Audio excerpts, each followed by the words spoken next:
Akhil, welcome to the show. Thanks for coming on. Thank you. Great to meet you.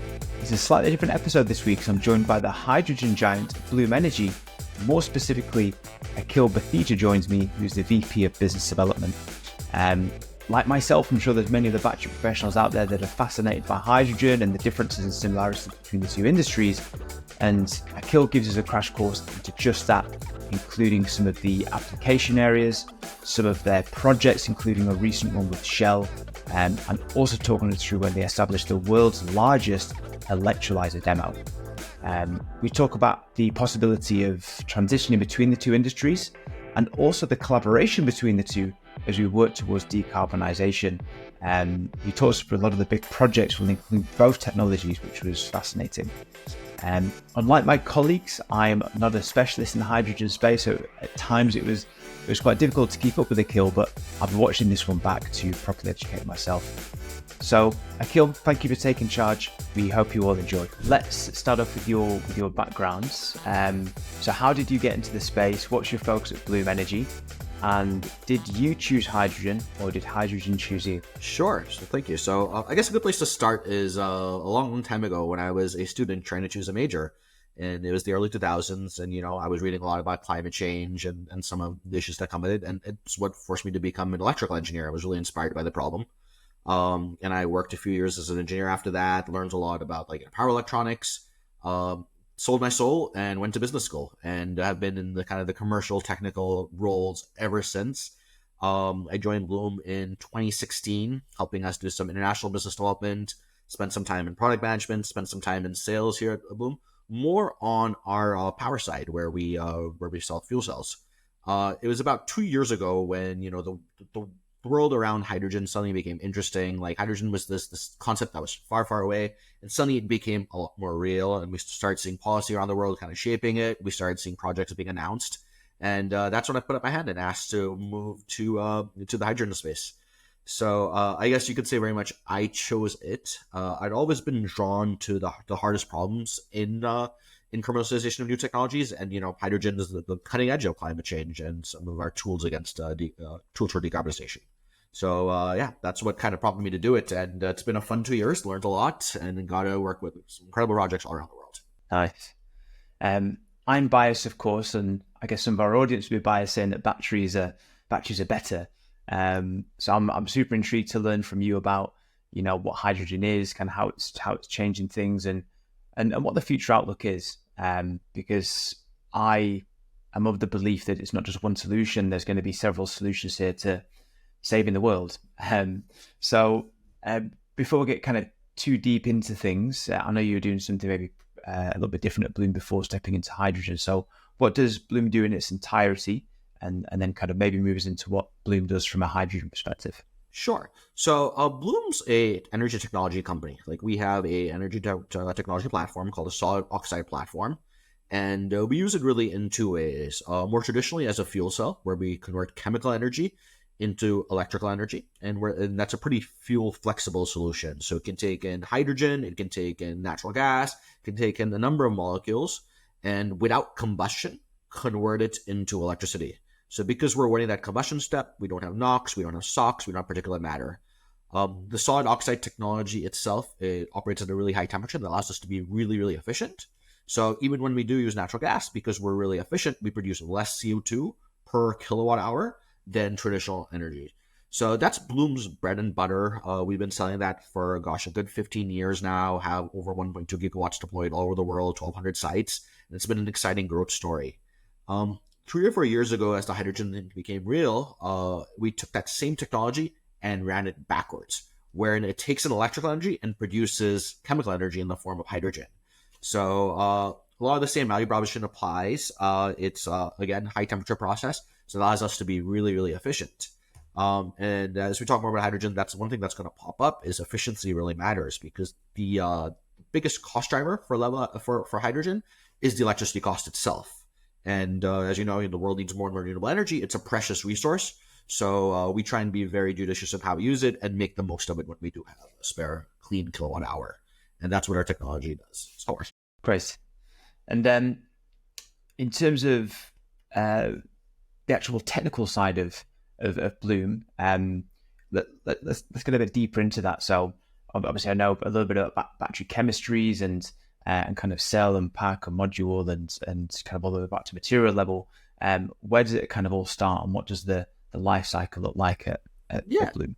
So at its core, like the solid oxide cell, whether it's a fuel cell or an electrolyzer, is a really small, thin cell, very similar to a battery cell. I'm going to age myself with the reference, but it's shaped and sized roughly the size of a floppy disk, except it's really thin, like 100 microns thick. And that's where the magic happens. So that's the surface area for the reaction. It's an electrolyte, which is made of solid oxide, hence the name. And we print on an anode and a cathode. And we have a manufacturing facility in California, and we do file some in Delaware. And it's literally like printing t-shirts. So the inks just come onto a screen and print onto it. Now that cell is replicated numerous times into stacks, into columns, and we put them into enclosures. And that, if you ever look at our pictures or go to our website, you'll see these refrigerator-like boxes. Those boxes are essentially contain what we call hot boxes with these cells built in stacks in the middle of it. And that at its core is its technology. So pretty similar to a battery, a lot of electrochemistry, but a little different because we're not doing energy storage. We're just doing energy conversion, whether it's from chemical to electrical or electrical to chemical back. So you'll see a lot of similarities as we talk more and more about it, but the whole cell thing is at its core the real magic. Brilliant. And it was of course good to hear about the maturity of the business, and obviously you've been there for a long time. Hydrogen has been around longer than, well, not longer, but actually been around for a long time as well, but it just seems to be a bit more advanced, I think, in terms of commercialization. How does your technology compete and differentiate in the market? So it's a couple of things. I touched upon the efficiency, and I really want to drive that home. I'm going to repeat myself again. That when you start doing math and you start getting into the Excel files around the cost of hydrogen, it is the variable that cost of hydrogen is most sensitive to, is the energy and the efficiency. So that really enables customers to get the lowest cost and use those resources most effectively. The other area we differentiate is, I was describing our solution, right? It's those refrigerator boxes. That is copy-pasted over and over again to form these large-scale deployments. That gives us a high level of resiliency because if one individual box goes down, the rest continue to operate. In fact, we can do clever things on the hydrogen side and ramp up some of the other boxes so you compensate when you're doing maintenance and repair on one. And that gives customer a very high reliability. And finally, the other way we like to differentiate is our technology is extremely mature, right? We've got this manufacturing line. It's the exact same process that we've been using for the last 15 years. On the fuel cell, there's only like one tiny step that's different. And that gives us a lot of maturity. And when, people start looking at project finance and trying to get into like the weeds of how do you actually develop a project, people get a lot of comfort from how bankable we are because we do have such a large deployment of these in the industry. And that gets bankers and financiers really comfortable to invest in these projects and allow them to come to fruition. So similarly with big companies, like as they look at it, with any new technology, there's a high risk perception, and you have to do what you can to assuage that, and that gives customers a lot of confidence. Interesting. And I guess with investors, they're always looking at application areas and kind of what how mature those markets are, how reliable those markets are in battery technology. There's a bit of a dilemma whether you're kind of focusing on the EV gold rush, ideally not right now, but EV toll, kind of energy storage, drone, satellite, whatever it might be. From a hydrogen perspective, what applications make the most sense?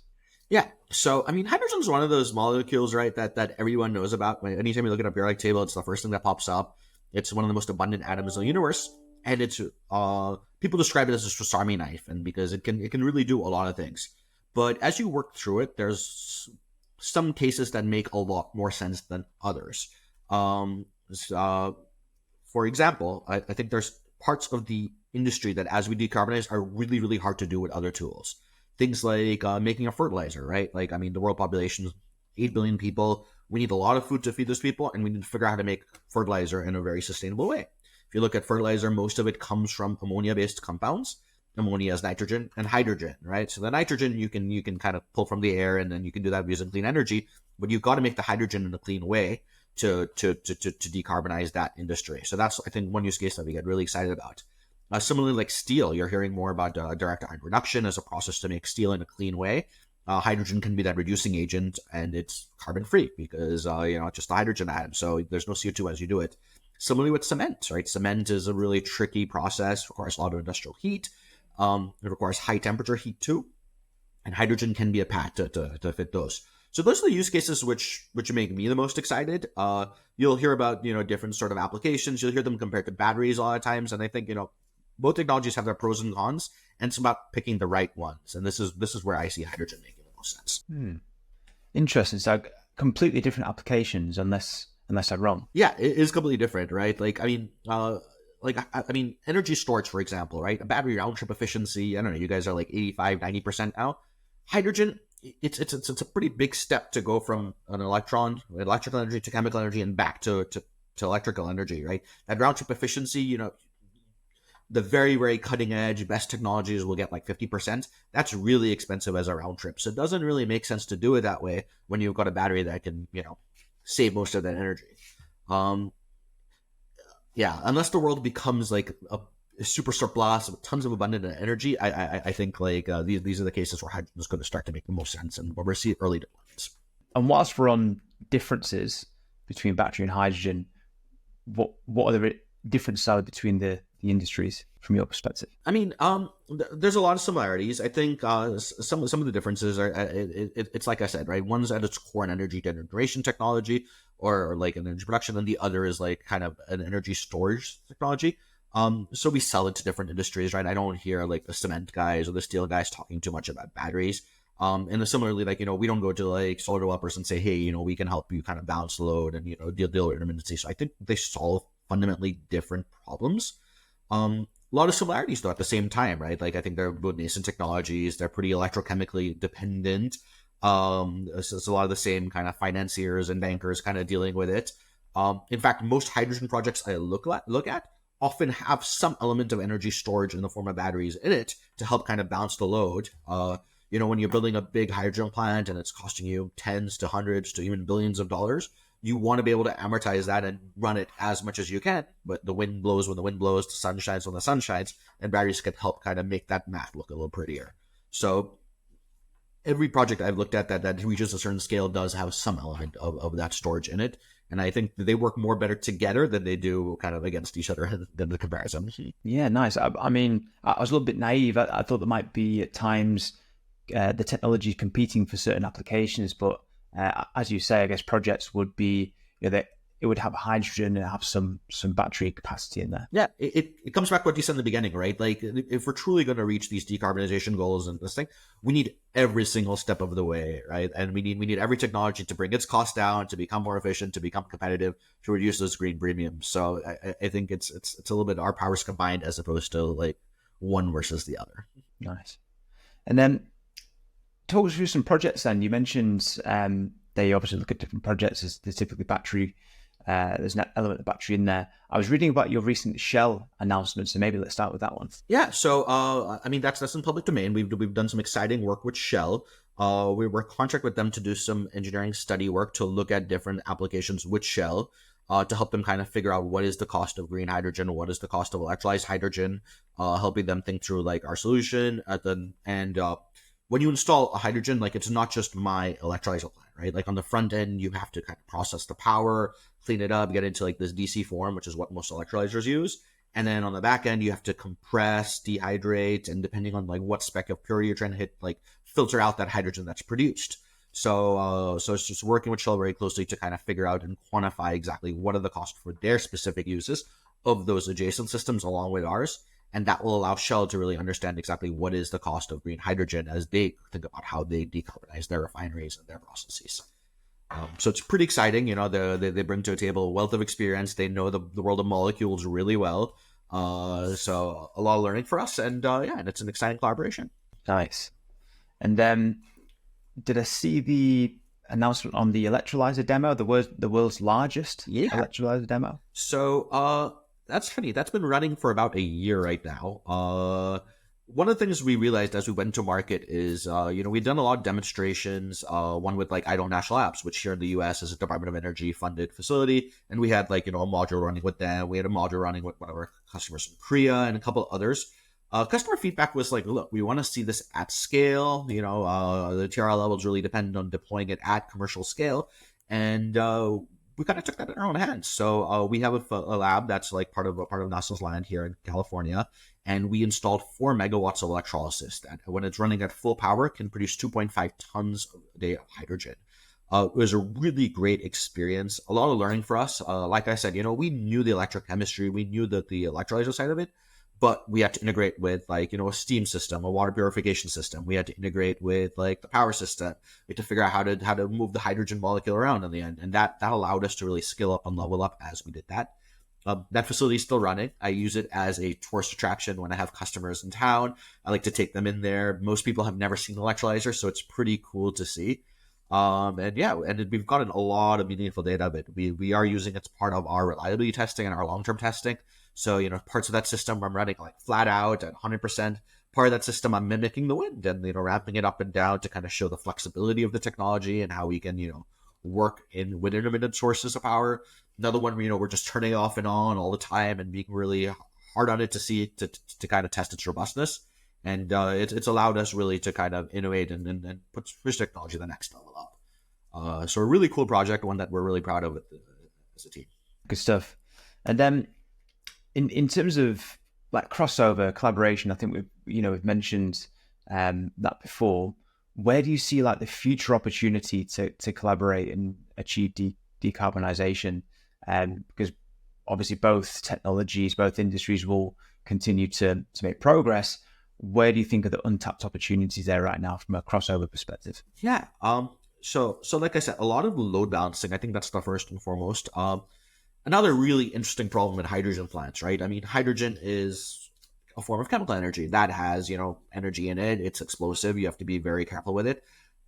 Every plant requires some safety systems, some monitoring, some fire suppression systems, things like that. You can't run on an intermittent source. So you either need to have firm power there or you need to have like battery backup. I think that's really important.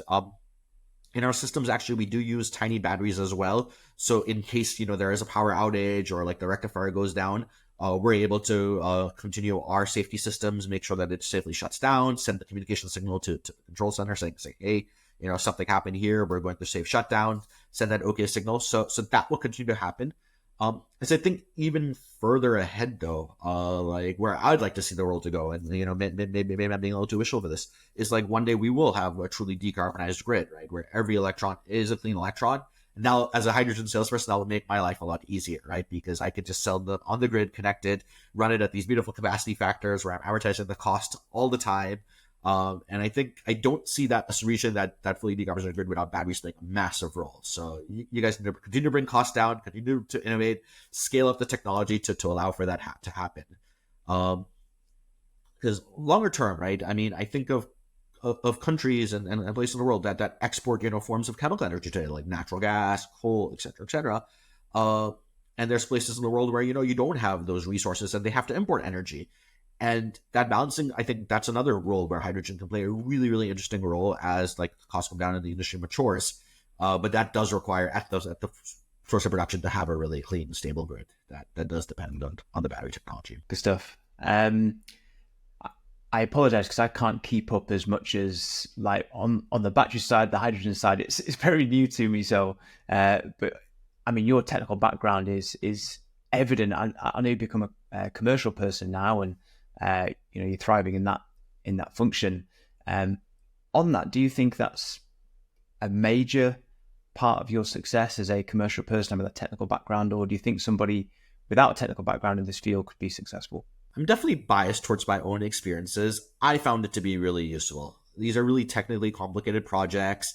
I was an electrical engineer. I had to, when I got into the hydrogen industry, I basically gave myself an undergraduate on YouTube in chemistry and like electrochemistry, learning about, things like Gibbs free energy, which is the amount of energy you release when you split the H2O bond at a high temperature, or learning about the difference between covalent bonds and hydrogen bonds. I think it's partly because I love the technical stuff. I'm really interested in it. I'm curious about it. So, and I think when I talk to customers, that comes out, and they come on this journey with me where they get to learn about the technology, learn about the nuances, the differences. So I think it's a huge help. And especially as you get into contracting and kind of commercial negotiations, there's so many different systems coming together to make a hydrogen plant together. You do have to be technically aware of, like, okay, what does the compressor do downstream? How does that react? What happens? Like, customers will always ask about safety things, like what happens if the compressor fails? How does your system react? So nuance like that, I think it really helps and comes across. So most people, when I meet people in the industry and conferences, especially as the industry is nascent and slowly developing, I think even the commercial people, there's a lot of people who come in with a technical background. Now, it's not to say that, like, it's impossible for someone who doesn't have that technical background to come in. I think with, enough hard work and curiosity, anything, and we've seen people at Bloom too, but it helps. It definitely helps. Yeah. We've worked on commercial positions in the battery field, and some of those, and even some of the clients we're working with, they come from maybe a SaaS background or, kind of a software background, and have moved into sales in the battery field. But then some of those clients are also looking for somebody with a technical background in the field. So yeah, I think no doubt it's of huge value. It just depends on the capacity in which that commercial person's working in. It does. Just on the technical side, how easy or how difficult is it for a technical person to move from the battery to the hydrogen field, for example? Sure. So I think there's a lot of similarities. Let me structure my answer a little bit. Like let's think about it like layer by layer of the technology stack, right? So on its core, on the cell level, we have a whole army of PhDs, and they're really clever material science and electrochemists and people with those backgrounds. There's a lot of similarities with batteries. So I think, with the right training, reading the right papers, the right mentorship, I think that's a pretty easy transition to make. Then we kind of assemble that into the box, and there's like power electronics, there's like systems. On the system engineering level, I think you're very similar to a battery, right? Like you're doing the same thing. You're scaling a cell over and over again, whether it's kind of just the cylindrical cell or the pouch or whatever it is. You're kind of copy pasting the design and thinking about it on a system level. Like, how do I move heat out? How do I make sure that the temperatures are within control? How do I make sure that the power is the right quality? What do I do when there's a failure? And it's a very similar questions there. So on that level, I think there's a lot of similarity as well. Then you kind of need to orient it on like the process, and you need to know a lot about like the piping and hydrogen and the chemistry, and what pressure and what volume and what size pipe to use and what material set do you spec out. That's where I think there's probably a little uniqueness in the hydrogen space. And, there's people who've been working in hydrogen for decades and decades, and that expertise exists. Mankind knows how to do that. But I'm not sure if it really comes so much from the battery industry. And then you go a layer up, and there's like the software and the controls. And I think, again, there you come back to being very similar, right? It's a lot of the same problems, a lot of safety questions, a lot of integration with whether you're integrating the EV battery with the rest of the car, or whether you're doing it with, smart inverters, or whether you're doing it with a smart building control system. It's the exact same thing with a hydrogen plant. You got to integrate it with the compressor. You got to integrate it as part of the ammonia plant. You got to understand safety signals from different parts of that plant. So I think when it comes back to that layer, there's a lot of commonality. And then finally, on the commercial side, I think a lot of similarity too, as we were just talking about, right? Like the technical background makes good salespeople, and even we have people from like the enterprise sales side, simply because if you're selling to like the Googles and Apples of the world, they're pretty mature buyers, and that skill set definitely transfers. So I think a lot of similarity, and we're always welcome to people who come in from the battery space. It's good to know, because we obviously work with a lot of people who are looking for the next move. Some find work pretty quickly, others take a bit longer. And, we always talk about maybe peripheral markets and seeing where else they could, target. So yeah, obviously hydrogen would be an easy one. I call that a peripheral market for short. And good to hear that you welcome that as well. What kind of education or technical backgrounds would aid that transition? Is there any part of kind of material science or electrochemistry that would lend itself better? I mean, I definitely think in the electrochemistry, there's that people spend their careers looking at it, so it can get very nuanced. I think especially for us, solid oxide, we are high temperature. Learning a lot about the science of heat and transfer and the material sets that go with that will apply itself really well. I think manufacturing, our manufacturing process is pretty unique. I haven't visited a battery plant, so I wonder how much it compares. But like when I look at the people who are on the manufacturing side, it's like the electrochemistry specialists, it's the semiconductor manufacturing guys, and it's the auto to ensure we get yield and learn like kind of those best practices. So I think those are kind of the areas where you can definitely skill up and make yourself a more attractive candidate. Very good. And as a closing tradition, we always ask how the guest thinks that the battery world will look in 10 years. But in your case, how do you think the hydrogen world will look in 10 years? Oh, I'm so loath to give predictions and look forward. I mean, every time in my career I've been proven totally wrong. But I suppose that's what makes it fun. I mean, what I'd like to see is I'd like to see some more deployments on scale. I think we're at the very beginning of what hydrogen is, where it can be. I think, when I read the newspaper, I look at the world, like I read a lot about like energy deficiency, right? Like data centers struggling to get power, companies struggling to find the clean power to hit their goals. Hydrogen's definitely like a luxury thing that you can do when you're in energy surplus. So I think there's we need to work through that entire value chain.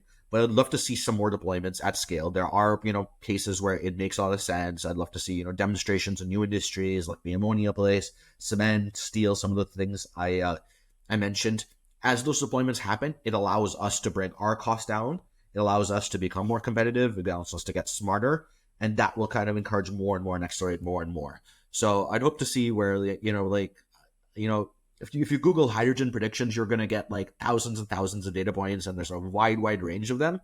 I'm not sure if I'm smart enough to put out a number there, but I'd love to see use cases in some of these industries where it really makes sense and there's really no other option than how you decarbonize.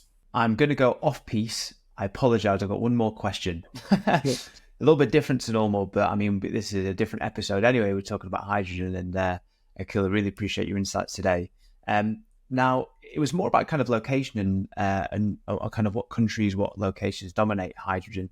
In battery, of course, it's China, with Korea as well, and the US is certainly trying to catch up.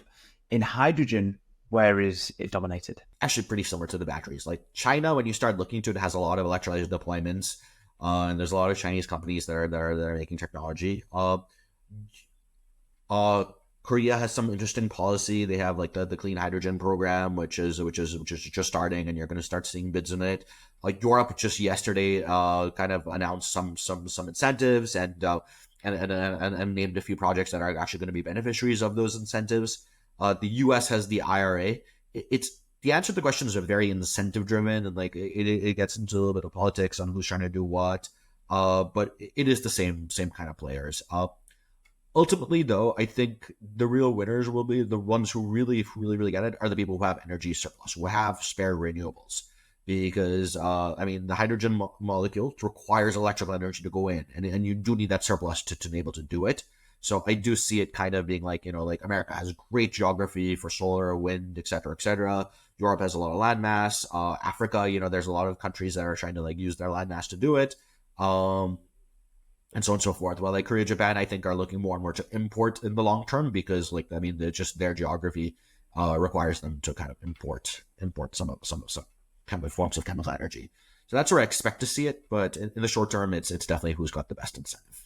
I really appreciate your insights. I'm not I definitely do not listen to my podcast back. I'm not that person. But this one I'm going to listen back to because you've caught some really fascinating information. A lot of it did go over my head, I'll be honest. But I think when I listen back, I can piece it together a bit better. But yeah, I think you've drawn some nice comparisons there between the industries. Applications are different, and yeah, I really appreciate you coming on and kind of educating me and educating our audience as well. So yeah, good luck with the ongoing projects there at Bloom, and who knows, maybe in a part 2 episode, I'll be able to bounce off you a little bit more. Yeah, definitely. I look forward to that. It's been a pleasure, and yeah, happy to be here.